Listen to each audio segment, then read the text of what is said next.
Hello बच्चों, welcome to our channel. आपको मालूम है कि सीबीएसई ने और एनसीईआरटी ने अपने सिलेबस को जो है थोड़ा सा रिवाइज्ड किया है और रैशनलाइज कर दिया है। यानी अब 2023 और 24 से जितनी किताबें एनसीईआरटी की मार्केट में आएंगी वो सब रैशनलाइज की हुई आएंगी। रैशनलाइजेशन का मतलब ये है कि अब जो पुरानी किताबें थीं उसमें से बहुत सारे सिलेबस को चेंज कर दिया गया है। चेंज करने का मतलब या तो कंटेंट को डिलीट कर दिया गया है या कोई एक्स्ट्रा चीज़ें उसमें शामिल कर ली गई हैं। तो अब किताबें जो हैं पूरी तरह से चेंज हो गई हैं और ये चेंज अभी फ़िलहाल एनसीईआरटी ने यानी सीबीएसई ने किया है और यूपी बोर्ड ने किया है। बाकी अदर बोर्ड्स भी देखते हैं क्या करते हैं, क्योंकि लगभग सभी बोर्ड्स जो हैं वो सीबीएसई को फॉलो करती हैं। तो सीबीएसई जो स्टेप उठाती है वही स्टेप बाकी के बोर्ड्स भी उठाते हैं। तो आइए देखते हैं कि अभी इस साल 2023 और 24 के लिए और इसके आगे के लिए भी, अभी तो इस साल हमारा जो है रैशनलाइजेशन का प्रोसेस शुरू हुआ है जो कि नई शिक्षा नीति के तहत की गई है। देखते हैं कि आपके अलग अलग क्लासेस में अलग अलग सब्जेक्ट में क्या क्या रैशनलाइजेशन किया गया है और क्यों किया गया है। तो उसके लिए सबसे पहले आपको बुक्स की ज़रूरत पड़ेगी और मार्केट में इतनी जल्दी किताबें अवेलेबल हो नहीं पाएंगी। हालांकि बहुत तेज़ी से जो है किताबें मार्केट में आ रही हैं। तो अगर आपके नज़दीकी मार्केट में बुक्स अवेलेबल हैं तो आप जाकर के नई किताबें ले लीजिए और पुरानी किताबों से पढ़ना बंद कर दीजिए, क्योंकि पुरानी किताबों में ऐसे बहुत सारे कंटेंट हैं जो अब वैलिड नहीं रह गए हैं और उनसे कोई क्वेश्चन एग्जाम में नहीं आना है। आगे अब जो बोर्ड एग्जाम होंगे 2023-24 के सेशन के बाद या अभी 2023-24 से और आगे जितने भी बोर्ड एग्जाम होंगे वो नई किताब के हिसाब से ही कंडक्ट करवाए जाएंगे। तो अगर आपके पास बुक्स अवेलेबल नहीं है तो आप उसका सॉफ्ट कॉपी डाउनलोड कर सकते हैं ईजिली इंटरनेट से। तो आपकी स्क्रीन के सामने मैं आपको यही बताने जा रहा हूँ कि सबसे पहले आप अपने मोबाइल फ़ोन में या लैपटॉप कंप्यूटर में एक क्रोम ओपन कर लीजिए। कोई भी वेबसाइट ओपन करने की हमारी जो ब्राउज़र होती है, कोई भी ब्राउज़र आप ओपन कर सकते हैं। मैंने यहाँ पर गूगल क्रोम ओपन कर रखा है और गूगल में जाकर के आपको टाइप करना है एनसीईआरटी ई बुक्स। जैसे ही आप एनसीईआरटी ई बुक्स टाइप करेंगे आपके सामने ये जो पहला वेबसाइट दिखेगा, फर्स्ट वेबसाइट, ये देख रहे हैं आप, टेक्स्ट बुक PDF 1 to 12 लिखा हुआ है। ये national council of educational research and training NCERT की ऑफिशियल वेबसाइट है। इस पर जैसे ही आप क्लिक करेंगे आप इनकी ऑफिशियल वेबसाइट पर पहुंच जाएंगे जहां पर एनसीईआरटी की सारी किताबें अवेलेबल होती हैं। यहां पर देखिए ये उनकी ऑफिशियल वेबसाइट है और यहाँ उनका लोगो भी आपको नज़र आएगा। ये देखिए, national council of educational research and training. इसमें आपको सारी किताबें क्लास 1 से लेकर क्लास 12 तक की मिल जाएंगी बिल्कुल फ्री ऑफ कॉस्ट। जब तक हार्ड कॉपी आपके मार्केट में अवेलेबल नहीं होती तब तक आप यहाँ से बुक्स को डाउनलोड करके अपनी स्टडी कंटिन्यू कर सकते हैं, क्योंकि लगभग सभी के एग्ज़ाम अभी तक फ़िलहाल हो चुके हैं। तो चलिए, यहाँ पर आपके सामने 3 कॉलम बनाए गए हैं। वो 3 कॉलम कौन कौन से यहाँ देखिए। ये पहला जो कॉलम है सेलेक्ट क्लास, यहाँ से आप अपनी क्लास को सेलेक्ट करेंगे। दूसरा कॉलम है, यहाँ से सब्जेक्ट को सेलेक्ट करेंगे जिस सब्जेक्ट की किताब आपको चाहिए। तीसरा कॉलम है बुक टाइटल का, यहाँ से आप अपने सब्जेक्ट की लैंग्वेज को सेलेक्ट करेंगे कि किस लैंग्वेज में आपको वो बुक चाहिए। और चौथा कॉलम है गो का, जैसे ही इस पर आप क्लिक करेंगे आपके सामने टेक्स्ट बुक ओपन हो जाएगा। तो चलिए मैं यहाँ पर कुछ सैम्पल के लिए आपको दिखाता हूँ कि क्या क्या चीज़ें इस साल रिड्यूस की गई हैं, नई किताब देखने में कैसे लगती है और आपको कैसे पढ़ना है। तो सबसे पहले हम यहाँ पर क्लास वाले में सेलेक्ट करते हैं। देखिए, क्लास 1 से लेकर क्लास 12 तक हर क्लास की कैटेगरी यहाँ पर बनाई गई है। मैं यहाँ से क्लास 10th को चूज़ कर लेता हूँ जस्ट फॉर एग्जांपल।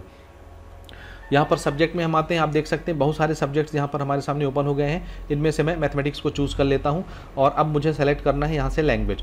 तो यहाँ पे 3 लैंग्वेज है, मैथमेटिक्स, गणित और रियाजी। मैथमेटिक्स का मतलब है इंग्लिश लैंग्वेज में, गणित का मतलब है हिंदी लैंग्वेज में, रियाजी का मतलब है उर्दू की लैंग्वेज में। तो मैं इंग्लिश लैंग्वेज के लिए मैथमेटिक्स को सेलेक्ट कर लेता हूँ और गो पर क्लिक करता हूँ। जैसे हम गो पर क्लिक करेंगे हमारे सामने हमारी टेक्स्ट बुक ओपन होकर के आ जाएगी। अब ये जो टेक्स्ट बुक है ये बिल्कुल नई टेक्स्ट बुक है जो नेशनल एजुकेशनल पॉलिसी के तहत रैशनलाइज की गई है। इस साल ये काम तो हालांकि बहुत पहले से चल रहा था, इस साल से इसको लागू कर दिया गया है। यहाँ पर थोड़ा सा कंटेंट पर अगर हम नज़र डालें, साइड में देखिए, यहाँ पर मैं आपको दिखा रहा हूँ ये वाला कंटेंट।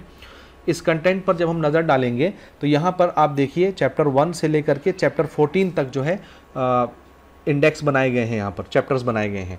इससे पहले यानी 2022-23 तक हमारे जो मैथमेटिक्स के टेक्स्ट बुक चलते थे एनसीईआरटी के ही, उसमें 15 चैप्टर होते थे और अभी देखिए 14 चैप्टर हैं यहाँ पर। यानी कोई ना कोई एक चैप्टर यहाँ से डिलीट कर दिया गया है। सिर्फ बच्चों चैप्टर ही डिलीट नहीं हुआ है, हर चैप्टर के अंदर से कुछ ना कुछ कंटेंट डिलीट कर दिए गए हैं। कुछ चीज़ें जोड़ी गई हैं, कुछ डिलीट कर दी गई हैं। जोड़ने के चांसेस तो बहुत कम है, ज़्यादातर डिलीट किया गया है। तो सबसे पहले हम यहाँ पर आते हैं, प्रीलिम्स पर चेक करते हैं कि क्या क्या चीज़ें हैं, इंडेक्स कैसा दिखता है और कौन कौन सी चीज़ें डिलीट हो गई हैं। तो मैंने प्रीलिम्स पर क्लिक किया है। यहाँ पर देखिए हमारे सामने बुक ओपन हो रहा है थोड़ा सा इसका साइज पहले मैं बड़ा कर लेता हूँ आपको दिखाने के लिए, और उसके बाद फिर हम आगे की बातें करते हैं। वीडियो में बने रहिएगा, वीडियो स्किप करके नहीं जाइएगा, नहीं तो फिर आपको बाद में समझ नहीं आएगी। ठीक है, तो यहाँ से देखिए, हाँ जी, मैं इसको थोड़ा सा नीचे कर रहा हूँ। हाँ, यहाँ पर थोड़ा सा नज़र आपका मैं दिलाना चाहता हूँ कि जब आप मार्केट से बुक खरीदेंगे तो आपको क्या देखना है। यहाँ पर देखिए, ये रिवाइज्ड एडिशन है अक्टूबर 2022 का। अगर आप क्लास 10th की मैथमेटिक्स की बुक ले रहे हैं तो आप ये डेट जरूर देख लीजिएगा, तभी आपको पता चलेगा कि ये बुक नई है या पुरानी है। तो उसमें लिखा होगा रिवाइज्ड एडिशन, और अक्टूबर 2022 में ही ये सारा काम कर लिया गया था, और नए सेशन के लिए इसको लागू किया जा रहा है अभी, यानी 1 अप्रैल 2 अप्रैल से। ठीक है, अब हम आगे बढ़ते हैं, देखते हैं कंटेंट में क्या क्या है हमारे पास। मेरे ख्याल से डेट आपने देख लिया है। ओके, आगे बढ़ते हैं, चलिए। इस तरह से आप इनको पढ़ना चाहें तो पढ़ सकते हैं। सबसे पहली चीज़ यहाँ पर आपको मैं दिखाना चाहता हूँ कि ये जो सिलेबस में बदलाव किया गया है ये क्यों किया गया है। तो ये जो हेडिंग है देखिए, rationalisation of content in the text book. Text book में ये काट छाट क्यों किया गया है, उसके लिए कुछ कारण आपको बताया गया है। जैसे कि आपको मालूम है कि अभी जब कोविड का टाइम चल रहा था तो वैसे ही सिलेबस रिड्यूस कर दिया गया था 30-40%। तो गवर्नमेंट ने ये देखा कि इतना ज़्यादा सिलेबस है कि बच्चे वही कवर नहीं कर पाते, तो क्यों ना इसको परमानेंटली ही रिड्यूस कर दिया जाए, और हमारी नई शिक्षा नीति के तहत जो है अब शिक्षा प्रदान किया जाए बच्चों को। तो उसी के तहत ये सारा काम शुरू हुआ, सारा सिलसिला शुरू हुआ, और अब हमारे सामने जीता जागता उदाहरण है मार्केट में। आप देख सकते हैं कि हमारी अब जो टेक्स्ट बुक आ रही हैं वो बिल्कुल रिवाइज्ड होकर के आ रही हैं या रैशनलाइज होकर के आ रही हैं। तो ये उसका कारण है, और कुछ मोटे मोटे कारण उन्होंने बताए हैं। जैसे पहला कारण बताया है क्यों उन्होंने सिलेबस को रिफर्बिश किया है या रीडिज़ाइन किया है। देखिए, कारण है overlapping with similar content including in other subject areas in the same class.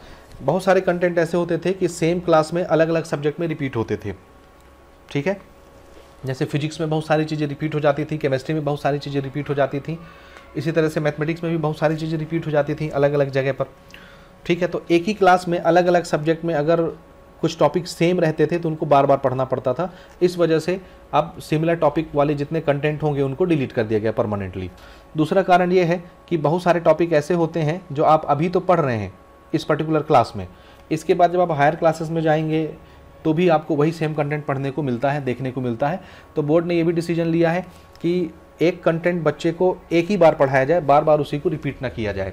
इस वजह से भी चीज़ों को जो है थोड़ा सा काट छाट किया गया है। जैसे आप 10वीं में एक चैप्टर पढ़ते हो अरिथमेटिक प्रोग्रेशन का, सेम चीज़ जा करके क्लास 11th में फिर आपको अरिथमेटिक प्रोग्रेशन का टॉपिक मिलता है। इस वजह से अब आप 2023-24 के बाद की जो किताबें देखेंगी उसमें एक ही जगह आपको पढ़ाया जाएगा, या तो 10वीं में या तो 11वीं में। बार बार रिपीटिशन आपको देखने को नहीं मिलेगा। इसी तरह से केमिस्ट्री के बहुत सारे टॉपिक हैं जो आपको 10th में पढ़ाते हैं टीचर, और वही टॉपिक फिर आपको 11th में पढ़ाते हैं। जैसे पीरियोडिक क्लासिफिकेशन का एक टेबल है, पीरियोडिक टेबल वाला, और ऐसे और बहुत सारे टॉपिक हैं। मैथमेटिक्स क्या बोलते हैं आपके, फिजिक्स के भी बहुत सारे टॉपिक हैं, जैसे इलेक्ट्रिसिटी है, मैग्नेटिक इफेक्ट है, ऐसे बहुत सारे टॉपिक आपको क्लास 12th में भी मिलेंगे सेम टू सेम। इस वजह से अब जो टॉपिक सिमिलर होंगे उनको एक ही जगह पढ़ाया जाएगा, या तो 10वीं में पढ़ा दिया जाएगा तो फिर आपको 11वीं-12वीं में नहीं मिलेगा, या 10वीं में नहीं होगा तो फिर आपको वो 11वीं-12वीं में मिलेगा, ताकि आपको हर बार नई चीज़ें पढ़ने को मिले। थोड़ा सा डिफ़िकल्टी लेवल भी ध्यान में रखते हुए सिलेबस को डिज़ाइन किया गया है।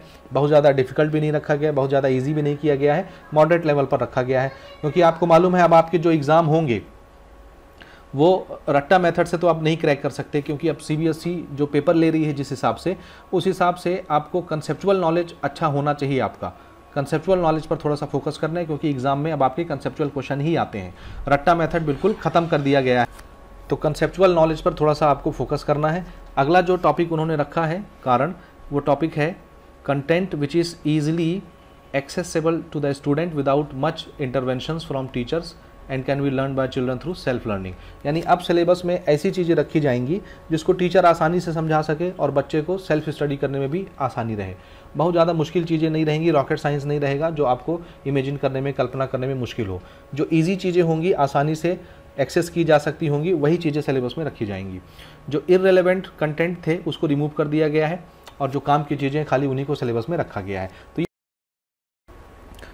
तो चलिए अब थोड़ा सा कंटेंट की तरफ हम आगे बढ़ते हैं और कंटेंट को देखते हैं कि क्या क्या चीज़ें आपके सिलेबस में रखी गई हैं और क्या क्या चीज़ें छोड़ी गई हैं। एक चीज़ थोड़ा सा नोटिस करेंगे, यहाँ पर देखिए हर पेज के जो लास्ट में है वो रैशनलाइज्ड 2023-24 लिखा गया है, हर पेज के लास्ट में मिलेगा। इससे आपको पता चलेगा कि ये टेक्स्ट बुक जो है वो नया टेक्स्ट बुक है, पुराना वाला नहीं है। तो ये चीज़ थोड़ा सा बुक लेते समय आप ध्यान में रखेंगे। और ये बाकी सारी चीज़ें आप पढ़ना चाहें तो पढ़ सकते हैं। मैं मेन चीज़ पर आता हूँ, वहाँ पर हम फोकस करते हैं कंटेंट पर। ठीक है, ये हम आ गए 10th मैथमेटिक्स के कंटेंट पर। यहाँ पर देखिए, ये हमारा जो पहला चैप्टर है रियल नंबर। ठीक है, फर्स्ट चैप्टर ये जो है हमारा रियल नंबर। इस चैप्टर में पहले 4 एक्सरसाइज लगभग होते थे, 4 एक्सरसाइज, और अब इस टेक्स्ट बुक में आप देखेंगे अब यहाँ सिर्फ 2 एक्सरसाइज रह गए हैं। पहला इसमें, यानी अभी से पहले की मैं बात करूं, पुराने किताब की बात करूं, पुराने बुक की, तो उसमें हमारा जो पहला टॉपिक या पहला एक्सरसाइज होता था वो यूक्लिड डिवीजन लेमा पर होता था। और इस साल यूक्लिड डिवीजन लेमा का पूरा टॉपिक, पूरा एक्सरसाइज ही हटा दिया गया। तो पहला एक्सरसाइज पूरी तरह से डिलीट कर दिया गया है। उसके बाद जो दूसरा एक्सरसाइज होता था, दूसरा टॉपिक, उसको यहाँ इन्होंने पहला टॉपिक बनाया है, और रिविजिटिंग इरेशनल नंबर, यानी ये दूसरा टॉपिक इसमें ये बचा के रखा गया है। इसके अलावा इसमें एक और टॉपिक होता था रिप्रेजेंटेशन या decimal representation of real numbers. ठीक है, तो वो भी टॉपिक भी यहाँ से हटा दिया गया है। कुल मिला के 4 एक्सरसाइज थे, तो उसको छोटा करके 2 एक्सरसाइज बना दिया गया। बहुत छोटा हो गया आपका पहला चैप्टर। इसी तरह से दूसरे चैप्टर से भी कुछ चीज़ें डिलीट की गई हैं अंदर से। तीसरे चैप्टर में देखिए यहाँ पर हमारे जो है 4 मेथड होते थे लीनियर इक्वेशन 2 वेरिएबल को सॉल्व करने के लिए। पहला जो है ग्राफिकल मेथड होता था, वो अभी भी हमारे सिलेबस में है। अलजेब्रिक मेथड के 3 मेथड होते थे, जिसमें से 2 मेथड यहाँ पर है, सब्स्टिट्यूशन मेथड है, एलिमिनेशन मेथड है। एक मेथड और होता था क्रॉस मल्टीप्लिकेशन मेथड, उसको डिलीट कर दिया गया है। इसी तरह से हमारे और भी चैप्टर्स के अंदर से बहुत सारी चीज़ें जो हैं डिलीट की गई हैं। मैं एक एक चैप्टर का अभी इंडिविजुअल जो है आपको एनालिसिस नहीं बता सकता, अदरवाइज वीडियो बहुत ज़्यादा लंबी हो जाएगी। तो हम मोटी मोटी बात कर लेते हैं। अब जैसा कि आप देख रहे हैं कि नया बुक आ गया है, नया सिलेबस आ गया, तो हम अपने चैनल पर जो है नए लेवल से पढ़ाई भी स्टार्ट करेंगे। और अब जो है 2023-24 के लिए और इसके बाद के लिए हम भी अपने चैनल पर जो है कंटेंट लेकर के आ रहे हैं, और वो इसी किताब के हिसाब से हम कंटेंट को बनाएंगे, ताकि आपके पढ़ाई जो है बहुत अच्छे तरीके से हो सकें। तो चैनल के साथ जुड़े रहिए। अगर आप नए हैं तो चैनल को सब्सक्राइब कर लीजिए। और आगे देखते हैं, चलिए। इसी तरह से क्वाड्रेटिक इक्वेशन चौथा चैप्टर है, 5वां चैप्टर अरिथमेटिक प्रोग्रेशन है। सबके अंदर से छोटी छोटी चीज़ें काटी गई हैं, छोटा किया गया है चैप्टर को। ट्राइंगल देखिए, ट्राइंगल को भी छोटा कर दिया गया है। कोऑर्डिनेट ज्योमेट्री 7वां चैप्टर है। यहाँ पर आप देख सकते हैं, इसमें एक लास्ट एक्सरसाइज होता था, बड़ा सा था, बड़ा सुंदर सा एक्सरसाइज था, बहुत इंपॉर्टेंट था। उस पूरे एक्सरसाइज को डिलीट कर दिया गया है 7 चैप्टर से। इसी तरह से ट्रिग्नोमेट्री से भी कुछ चीज़ें डिलीट की गई हैं। एप्लीकेशन ऑफ ट्रिग्नोमेट्री में हाइट एंड डिस्टेंस तो पूरा एक ही एक्सरसाइज है, लेकिन वहाँ से क्वेश्चंस डिलीट किए गए हैं कुछ, तो ये भी आप ध्यान रखेंगे। 10वां चैप्टर देखिए सर्कल है। 11वां चैप्टर यहाँ पर एरिया रिलेटेड टू सर्कल है। यहाँ पर 10वां या 11वां चैप्टर पहले होता था कंस्ट्रक्शन का, तो कंस्ट्रक्शन का पूरा चैप्टर ही मैथमेटिक्स से डिलीट कर दिया गया है 10वीं से। तो ये याद रखिएगा, हमारा 15 चैप्टर जो होता था, अब इस साल 14 चैप्टर है, तो उसमें से एक चैप्टर जो डिलीट हुआ है वो है कंस्ट्रक्शन का चैप्टर, जो चैप्टर नंबर 11 शायद बनता था या 10th बनता था, 10वां था शायद या 11वां। ठीक है, तो एक चैप्टर कंस्ट्रक्शन का हमारा डिलीट हो गया है, और बाकी चैप्टर्स आप देख रहे हैं बहुत छोटे छोटे कर दिए गए हैं, बहुत कम कम टॉपिक कर दिए गए हैं। सरफेस एरिया एंड वॉल्यूम में बहुत सारे टॉपिक होते थे, अब आप यहाँ देख रहे हैं खाली 2 ही टॉपिक हमको दिख रहा है, surface area of a combination of solid और volume of combination of solid. तो हमको खाली अब जो मिक्स्ड फिगर हमको मिलेगा सॉलिड, यानी एक से ज़्यादा फिगर मिक्स करके जो सॉलिड बनते हैं, उसका सरफेस एरिया और वॉल्यूम निकालना है। अदरवाइज पहले इंडिविजुअल होता था, सिलेंडर का अलग निकालना पड़ता था, स्फीयर का अलग निकालना पड़ता था, कोन का अलग निकालना पड़ता था। वो सारी चीज़ें हटा करके सिर्फ मिक्स्ड फिगर रखी गई, कंबाइंड फिगर। तो आप देख रहे हैं चैप्टर कितना छोटा हो गया। इसी तरह से स्टैटिस्टिक्स है, इसको भी छोटा कर दिया गया है। प्रोबेबिलिटी को देखिए, बहुत छोटा कर दिया गया है। तो कुल मिला के अब आपका जो बुक है उसकी साइज भी बहुत पतली हो गई है, तो अब आपको पढ़ने में भी दिल लगेगा, मज़ा आएगा। अब हम लोग नए जोश के साथ जो है सिलेबस को स्टार्ट करेंगे। तो ये तो हो गई मैथमेटिक्स की बात। इसी तरह थोड़ा सा मैं आपको क्लास 12th के लिए दिखाना चाहता हूँ। वैसे तो हर क्लास में रिड्यूस किया गया है, आप देख सकते हैं यहाँ से इंडिविजुअल आके। तो क्लास 12th में मैं फिजिक्स को सेलेक्ट कर लेता हूँ, और यहाँ से मैं पार्ट 2 ले लेता हूँ, और ये हमने क्लिक किया गो पे, और ये हमारे सामने फिजिक्स की सेकंड पार्ट की बुक आ गई। यहाँ से अगर मैं बात करूँ इसके कंटेंट की, तो कंटेंट पर हम डायरेक्ट बात करते हैं। टेक्स्ट बुक तो आप खोल के पढ़ ही सकते हैं, देख सकते हैं आराम से। तो हम सीधा कंटेंट पर आ जाते हैं, बाकी सारी चीज़ें वैसे ही हैं, देख सकते हैं। यहाँ पर अगर हम बात करें रिवाइज की, तो ये जो है नवंबर में 2022 में रिवाइज़ किया गया इस एडिशन को, तो इसको भी आप थोड़ा सा मार्क कर सकते हैं। जब आप बुक लेने जाएंगे तो ये चीज़ ध्यान में रखेंगे, ये नवंबर 2022 में इसको जो है रिवाइज़ किया गया है फिजिक्स के सिलेबस को, तो इसको देख करके किताब खरीदेंगे आप। अब थोड़ा कंटेंट पर हम आते हैं। यहाँ पर देखिए ओके, बाकी टेक्स्ट बुक का हर पन्ना लगभग सभी सब्जेक्ट्स में सेम रखा गया है, क्योंकि कारण मैंने आपको पहले ही बता दिया, एक्नॉलेजमेंट है। ये पार्ट 1 का सिलेबस है जो कि सेम है, यानी चैप्टर कोई डिलीट यहाँ से नहीं हुए हैं पार्ट 1 से। अंदर से कंटेंट जरूर डिलीट हुए हैं, वो हम फिर डिटेल लेक्चर कवर करेंगे जब हम इंडिविजुअल सब्जेक्ट्स पर बात करेंगे कि किस सब्जेक्ट से क्या क्या टॉपिक डिलीट किए गए हैं, तो हम अलग से बात करेंगे उसकी। यहाँ पर देखिए चैप्टर 9 हमारा रे ऑप्टिक्स है पार्ट 2 में, चैप्टर 10 वेब ऑप्टिक्स है। यहाँ से भी अंदर से बहुत सारी चीज़ें डिलीट की गई हैं, उस पर हम बाद में डिस्कस करेंगे। तो अंदर से हर चैप्टर से कुछ कुछ चीज़ें डिलीट की गई हैं, जैसे वेब ऑप्टिक्स हैं, यहाँ से भी चीज़ें डिलीट की गई हैं, रे ऑप्टिक्स से चीज़ें डिलीट की गई हैं, डुअल नेचर है, यहाँ से भी चीज़ें डिलीट की गई हैं। तो अंदर से बहुत सारी चीज़ें डिलीट की गई हैं। मैं आपको मेन चीज़ दिखा देता हूँ, जैसे चैप्टर नंबर 14 देखिए, ये है चैप्टर हमारा semi conductors, electronics and materials, device and simple circuits का है। ये चैप्टर नंबर 14 है, इसको देखिए। ये चैप्टर बहुत बड़ा होता था इससे पहले, इसमें देखिए बहुत सारी चीज़ें डिलीट की गई हैं। अब सिर्फ हमको यहाँ पर क्लासिफिकेशन पढ़ना है मटेरियल का, कंडक्टर का, सेमीकंडक्टर का, इंट्रिंसिक सेमीकंडक्टर पढ़ना है, एक्सट्रिंसिक सेमीकंडक्टर पढ़ना है, और पीएन जंक्शन पढ़ना है, पीएन जंक्शन डायोड पढ़ना है। उसके बाद डायोड के एप्लीकेशन पढ़ना है, वो भी सिर्फ रेक्टिफायर, जबकि एप्लीकेशन 3-4 पहले हम पढ़ाते थे, जैसे एलईडी हो गया, सोलर सेल हो गया, और इसी तरह से आपके दूसरे डिवाइसेस जो हैं डायोड से ही बनने वाले, यानी 3-4 एप्लीकेशन आपको पढ़ाए जाते थे। इसके अलावा सेमीकंडक्टर के चैप्टर में जो है एक बड़ा इंपॉर्टेंट टॉपिक होता था जिसको हम बोलते हैं एम्पलीफायर। तो एम्पलीफायर का पूरा टॉपिक ही आप देख रहे हैं डिलीट कर दिया गया है, यहाँ से कुछ भी नहीं है। इसके अलावा लॉजिक गेट्स होता था, तो लॉजिक गेट्स भी पूरा का पूरा डिलीट कर दिया गया है, कुछ भी नहीं है। कुल मिला के चैप्टर को आधे से भी छोटा कर दिया गया है, ठीक है। तो अब पढ़ने में थोड़ा सा आपको मजा भी आएगा। और एक और मजे की चीज़ देखिए, यहाँ पर मैं आपको दिखाना चाहता हूँ, ये जो हमारा चैप्टर नंबर 14 है, ठीक है, ये 14 के बाद एक चैप्टर और होता था, चैप्टर नंबर 15, जिसको हम बोलते हैं कम्युनिकेशन सिस्टम। वो पूरा का पूरा चैप्टर ही यहाँ से डिलीट कर दिया गया है। तो फिजिक्स में से एक चैप्टर कम्युनिकेशन सिस्टम पूरी तरह से डिलीट कर दिया गया है, जो इससे पहले लास्ट ईयर तक पढ़ाया जाता था। तो उम्मीद है आपको ये वीडियो अच्छे से समझ में आ गई होगी। अब हम बाद में एक एक करके अलग अलग सब्जेक्ट पर एनालिसिस करेंगे कि किसमें क्या है, किसमें क्या नहीं है, और इसी के हिसाब से बच्चों आपको आगे की पढ़ाई करनी है। पुराने बुक को पढ़ने की गलती नहीं करिएगा, क्योंकि बहुत एक्स्ट्रा पोर्शन आपको नहीं कवर करना है। जो चीज़ें आपके टेक्स्ट बुक में है, सिलेबस में है, उन्हीं से आपके एग्जाम में क्वेश्चन पूछे जाएंगे। तो बहुत ज़्यादा एक्स्ट्रा चीज़ें नहीं पढ़नी। अब वो भूतकाल की बात हो गई है, तो उनको पढ़ना भूल जाइए या बंद कर दीजिएगा। आप जहां से भी आप पढ़ेंगे नए सिलेबस के साथ अपनी स्टडी करेंगे। तो वीडियो में बने रहने के लिए बहुत बहुत थैंक यू। हम भी अपने चैनल पर बहुत ही जल्दी कोर्सेज स्टार्ट करेंगे, फ्री ऑफ कॉस्ट होंगी सब कुछ। तो मिलते हैं बहुत ही जल्दी अगले वीडियो में अगले इन्फॉर्मेशन के साथ। वीडियो देखने के लिए बहुत बहुत थैंक यू।